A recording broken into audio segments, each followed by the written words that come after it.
ಮಳೆ ಆರಂಭಕ್ಕೂ ಮುನ್ನ ರಿಪೇರಿ ಆಗತ್ತಾ ತುಂಗಭದ್ರಾ ಡ್ಯಾಮ್ನ ಗೇಟು ಅನ್ನೋದೊಂದು ಪ್ರಶ್ನೆ.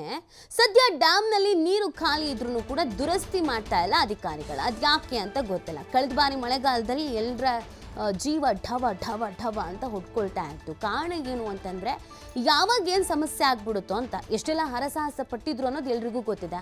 ಹಾಗಿದ್ದ ಮೇಲೆ ಮಳೆಗಾಲ ಪ್ರಾರಂಭಕ್ಕೂ ಮುನ್ನ ಎಚ್ಚೆತ್ಕೊಳ್ಬೇಕು, ಅಲರ್ಟ್ ಆಗಬೇಕು, ಏನೇನು ಇದೆಯೋ ಅದನ್ನು ಸರಿ ಮಾಡ್ಕೋಬೇಕು. ಬಟ್ ನಮ್ಮ ಅಧಿಕಾರಿಗಳು ಹಂಗಲ್ಲ. ತೀರಾ ಯಾರ್ದೋ ಜೀವ ಹೋಗೋ ಪರಿಸ್ಥಿತಿ ಬಂದಿದೆ ಅಂದಾಗ ಇವ್ರಿಗೆ ಕೆಲಸ ಮಾಡಬೇಕು ಅಂತ ಅನ್ಸೋದು. ಈ ಹಿಂದೆ ನೀರು ಇದ್ದ ಸಂದರ್ಭದಲ್ಲೇ ಕಿತ್ತು ಹೋಗ್ಬಿಟ್ಟಿತ್ತು 19ನೇ ಗೇಟ್, ಎಲ್ರಿಗೂ ಗೊತ್ತಿದೆ ಅಲ್ಲ. ಬಳಿಕ ನೀರು ಖಾಲಿ ಮಾಡಿ ತಾತ್ಕಾಲಿಕ ಗೇಟ್ ದುರಸ್ತಿಯನ್ನು ಮಾಡಿದ್ರು ತಜ್ಞರ ತಂಡ. ಅವತ್ತು ಹರಸಾಹಸನೆ ಮಾಡಿದ್ರು.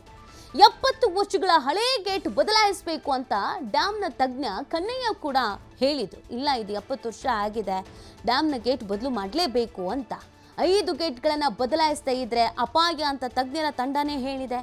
ಈಗ ನೀರು ಖಾಲಿ ಇದ್ರೂ ದುರಸ್ತಿ ಮಾಡದ ಅಧಿಕಾರಿಗಳ ವಿರುದ್ಧ ಜನರು ಕಿಡಿಕಾರ್ತಾ ಇದ್ದಾರೆ. ಗೇಟ್ ಬದಲಾವಣೆಗಾಗಿ 2 ಕೋಟಿ ವೆಚ್ಚದ ಟೆಂಡರ್ ಆಗಿದ್ರು ಕೂಡ ನಿರ್ಲಕ್ಷ್ಯ. ಯಾಕೆ ಗೊತ್ತಿಲ್ಲ. ನೋಡಿ, ಕಳೆದ ಬಾರಿ ತಜ್ಞರುಗಳು ಬರ್ತಾರೆ, ನೋಡ್ತಾರೆ, ಒಂದಷ್ಟು ಹರಸಾಹಸ ಪಡ್ತಾರೆ. ಹರಿತಾ ಇದ್ದಂಥ ನೀರನ್ನು ಏನಪ್ಪ ಮಾಡೋದು, ಯಾವಾಗ ಏನಾಗುತ್ತೋ ಅನ್ನೋ ಟೆನ್ಷನ್ ಆಗತ್ತೆ.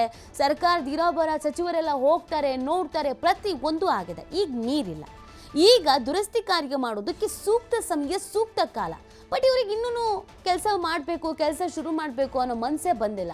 ಯಾಕಂದರೆ ಯಾವಾಗ್ಲೂ ಹಾಗೇನೆ ಎಂಡ್ ಪರಿಸ್ಥಿತಿಯಲ್ಲಿ ಕುತ್ತಿಗೆಗೆ ಬಂದಿದೆ ಅಂತಾರಲ್ಲ, ಅವಾಗ ಇವ್ರಿಗೆ ಕೆಲಸ ಮಾಡಬೇಕು ಅಂತ ಅನ್ಸೋದು. ಅಲ್ಲಿವರೆಗೂ ಇವರು ದಪ್ಪ ಚರ್ಮ, ಎಮ್ಮೆ ಚರ್ಮ ಅಂತಾರಲ್ಲ, ಆ ಥರದ ಅಧಿಕಾರಿಗಳಾಗ್ಬಿಟ್ಟಿರ್ತಾರೆ.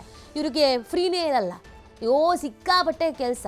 ಆದರೆ ಯಾವಾಗ ಮಳೆ ಹೆಚ್ಚಾಗಿ ನೀರು ತುಂಬಿಕೊಂಡು ಅಯ್ಯೋ ಒಡೆದೋಗ್ಬಿಡುತ್ತಂತೆ, ಹಂಗಾಗ್ಬಿಡುತ್ತಂತೆ, ಅಪಾಯ ಆಗ್ಬಿಡುತ್ತಂತೆ, ಕಷ್ಟ ಆಗ್ತಿದ್ಯಂತೆ, 10 ತಾಸಿನ ಕಾರ್ಯಾಚರಣೆಯಂತೆ, ಇದೆಲ್ಲ ಹೇಳೋವರೆಗೂ ಇವ್ರಿಗೆ ಬುದ್ಧಿ ಬರಲ್ಲ. ಈಗ ಜನರು ಅದೇ ಆಕ್ರೋಶವನ್ನು ವ್ಯಕ್ತಪಡಿಸ್ತಾ ಇರೋದು. 5 ಗೇಟನ್ನು ಬದಲಿಸಬೇಕು ಅಂತ ಹೇಳಿದ್ದಾರೆ. ಈಗ ನೀರು ಖಾಲಿ ಇದೆ, ಈಗ ದುರಸ್ತಿ ಮಾಡಬೇಕು ಅಲ್ವಾ?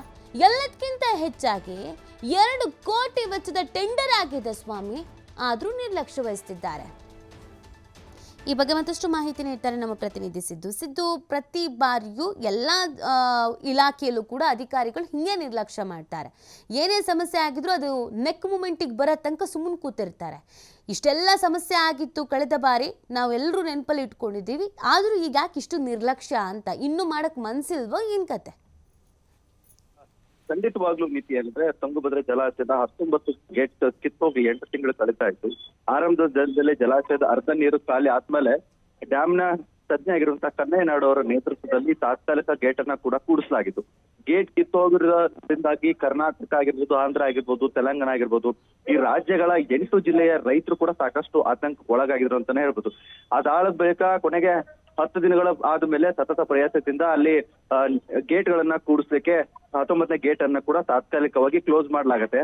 ತುಂಗಭದ್ರಾ ಜಲಾಶಯದ 105 TMC ನೀರು ಏನೈತೆ ಸಂಗ್ರಹ ಮಾಡುವಂತ ಸಾಮರ್ಥ್ಯ ಹೊಂದಿರುವಂತಹ ತುಂಗಭದ್ರಾ ಜಲಾಶಯ ಕೂಡ ಹೌದು.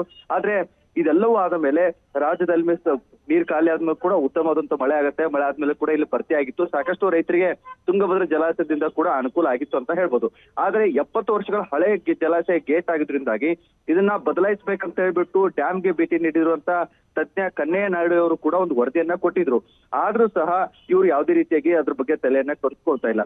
ಈಗಾಗಲೇ ಜಲಾಶಯದ ಗಟ್ಟಿತನ ಆಗಿರ್ಬೋದು, ಬಲಿಷ್ಠತೆ ಆಗಿರ್ಬೋದು, ಇದ್ರ ಬಗ್ಗೆ ಅಧ್ಯಯನ ಮಾಡಿ ಇಲ್ಲಿರುವಂತ 5 ಗೇಟ್ಗಳನ್ನ ಬದಲಾಯಿಸಬೇಕು. ಇಲ್ಲಿದ್ರೆ ಸಾಕಷ್ಟು ಇದರಿಂದ ಅಪಾಯ ಆಗುತ್ತೆ ಅನ್ನುವಂಥದ್ದು ಕೂಡ ತಿಳಿಸಿದ್ರು.